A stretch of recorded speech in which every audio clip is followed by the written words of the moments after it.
Hi అండి. అందరికీ నమస్కారం. Welcome to my channel. ఈ వీడియోలో ఏపీ ప్రభుత్వ పెన్షనర్స్ అందరూ తప్పక తెలుసుకోవాల్సిన అతి ముఖ్యమైన విషయాల గురించి ఈ వీడియోలో తెలుసుకుందాము. వీడియో అయితే ఎక్కడ గాని స్కిప్ చేయకుండా ఎండ్ వరకు చూసేటప్పుడు ఇన్ఫర్మేషన్ పూర్తిగా అర్థమవుతుంది.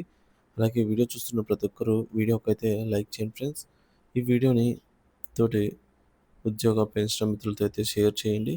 కొత్తగా మన ఛానల్‌ని చూస్తున్నవారు ఇంకా ఎవరైనా సబ్స్క్రైబ్ చేసుకోకుంటే వెంటనే మన ఛానల్‌ని సబ్స్క్రైబ్ చేసుకోండి. సో, దీని ద్వారా నేను చేసే లేటెస్ట్ వీడియోస్ అన్నీ మీ వరకు రీచ్ అవుతాయి. ఇక ఆలస్యం చేయకుండా వివరాల్లోకైతే వెళ్ళిపోదాము. ఫ్రెండ్స్ విషయానికి వచ్చినట్లయితే పెన్షనర్స్ అందరూ మరియు వారి కుటుంబ సభ్యులకు అత్యవసర సమాచారం అండి. మీ తదనంతరం కుటుంబానికి ఆర్థిక భద్రత, ప్రశాంతత అందించడానికి ఇప్పుడు చేయవలసిన పనులు. జీవితం అనిశ్చితం. ఎప్పుడు ఏది జరుగుతుందో చెప్పలేము. ఈ వాస్తవాన్ని ప్రతి పెన్షనర్, వారి భార్య లేదా భర్త లేదా కుటుంబ సభ్యులు తప్పకుండా గుర్తుంచుకోవాలి. మీరు ఉన్నప్పుడే కొన్ని ముఖ్యమైన విషయాలు మీ కుటుంబ సభ్యులకు తెలియజేయడం ద్వారా మీరు మీ తదనంతరం వారు ఎదుర్కొనే ఇబ్బందులను చాలా వరకు తగ్గించవచ్చు. ఇది కేవలం ఆర్థిక భద్రత మాత్రమే కాదు, భావోద్వేగం కూడా వారికి అండగా నిలుస్తుంది. ఇక్కడ తప్పకుండా తెలుసుకోవాల్సిన మరియు ఆచరించాల్సినటువంటి కొన్ని ముఖ్యమైన అంశాలు అయితే ఉన్నాయి. ఇందులో మొదటిది పెన్షన్ పత్రాలు, PPO, service certificate, identity card. మీ పీపీఓ పాతవి, కొత్తవి, రిటైర్మెంట్ సమయంలో ఇచ్చిన సర్వీస్ సర్టిఫికేట్ మరియు ఐడెంటిటీ కార్డు వంటి కీలక పత్రాలు ఎక్కడ భద్రపరిచారో మీ కుటుంబ సభ్యులకు స్పష్టంగా తెలియజేయండి. మీరు లేనప్పుడు ఈ పత్రాలు కనిపించకపోతే మీ కుటుంబ సభ్యులు తీవ్ర ఇబ్బందులు పడతారు. కాబట్టి వాటిని సురక్షితంగా, సులభంగా అందుబాటులోకి అయితే ఉంచండి. రెండవది పుట్టిన తేదీ మరియు మరణ ధృవీకరణ పత్రాలు.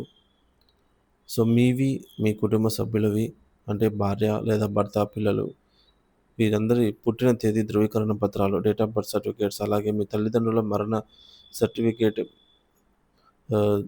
డెత్ సర్టిఫికేట్స్ ఎక్కడ ఉన్నాయో తెలియజేయాలి. ఇవి పెన్షన్, వారసత్వ, ఇతర చట్టపరమైన వ్యవహారాలకు చాలా కీలకము. మూడోది సర్వీస్ డాక్యుమెంట్లలో కుటుంబ సభ్యుల వివరాలు.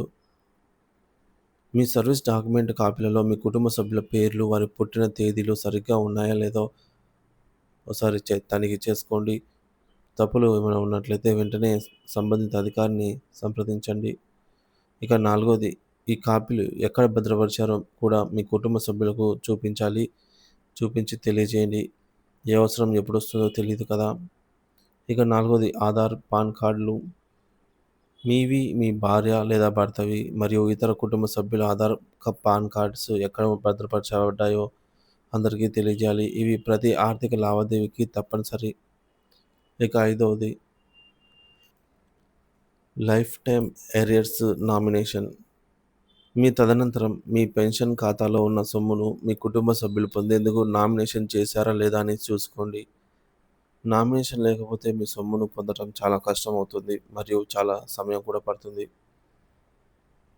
ఇక ఆరోది స్థిర చిరాస్తుల వీలునామా. మీ స్థిరాస్తులు అంటే ఇల్లు, పొలము, ప్లాంట్ మరియు ఫ్లాట్స్ కానీ ఏవైనా లేదా చరాస్తులు, బంగారం, వెండి, వాహనాలు, ఇతర విలువైన వస్తువులు మీ తదనంతరం మీ కుటుంబ సభ్యులకు సక్రమంగా బదిలీ అయ్యేలాగా వీలునామా రాయించుకోండి. వీలునామా లేకపోతే ఆస్తి పంపకాల విషయంలో కుటుంబ సభ్యుల మధ్య కురుక్షేత్ర యుద్ధమే జరగవచ్చు. కోర్టుల చుట్టూ తిరగడం, బోలెడంత డబ్బు ఖర్చు చేయడం, కొన్ని సందర్భాలలో కొన్ని సంవత్సరాల పాటు కూడా తీర్పు రాక అనేక కష్టాలు పడిన వారిని మనము చూస్తూనే ఉన్నాము. మీ కుటుంబ సభ్యులు కూడా ఇలాంటి పరిస్థితి రానివ్వకుండా మీరు బ్రతికుండగానే మీ వీలునామా రూపేణా ఆస్తులను పంపిణీ చేసి చేతులు దులుపుకోండి. ఇది మీ మరణాంతరం కూడా కుటుంబ సభ్యులకు మీ కుటుంబం శాపనార్థాలు పెట్టకుండా కాపాడుతుందని అయితే తెలుస్తుంది. ఇక ఏడోది పెన్షన్ అకౌంట్, జాయింట్ అకౌంట్. మీ పెన్షన్ అకౌంట్ మీతో పాటు మీ భార్య లేదా మీ స్పౌస్ అంటే భార్య లేదా భర్త కావచ్చు, ఉమ్మడి ఖాతా, జాయింట్ ఖాతా ఉందా లేదా అనేది సరిచూసుకోండి. జాయింట్ అకౌంట్ లేకపోతే మీ తదనంతరం మీ భార్య లేదా భర్త కుటుంబ పెన్షన్ పొందేందుకు చాలా ఇబ్బందులు కూడా ఎదుర్కొంటారు.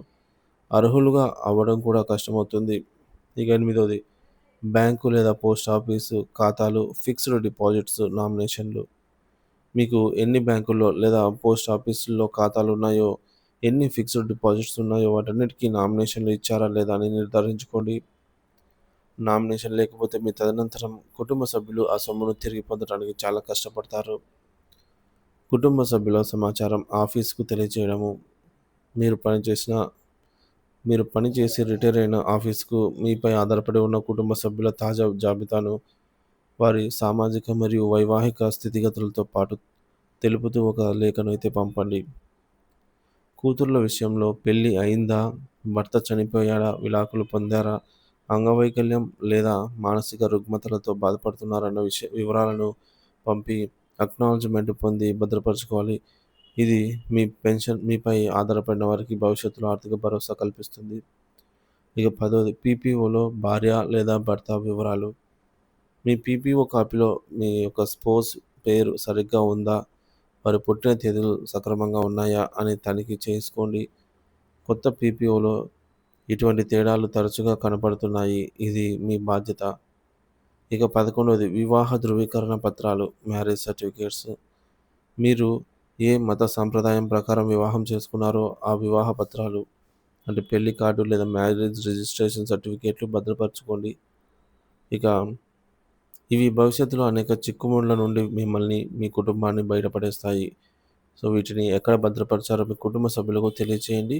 మీ కుటుంబ సభ్యుల వివాహ పత్రాల విషయంలోనూ ఇదే జాగ్రత్త అయితే వహించండి. 12వది స్థిరాస్తి పత్రాలు. మీ స్థిరాస్తి పత్రాలు అంటే ఇల్లు, సొంత పొలం, ఫ్లాట్లు, సైట్ కొనుగోలు చేసిన లేదా తనఖా పెట్టిన పత్రాలు ఎక్కడ ఉన్నాయో కుటుంబ సభ్యులకు తప్పకుండా తెలియచేయండి. సో, వీటిని దాచిపెడితే మీ తదనంతరం కుటుంబానికి ఇబ్బందులైతే తప్పవు. మరి ఈ విషయాలన్నిటినీ కూడా పెన్షనర్స్ తమ జీవితంలో చాలా ముఖ్యమైనవిగా పరిగణించాలి.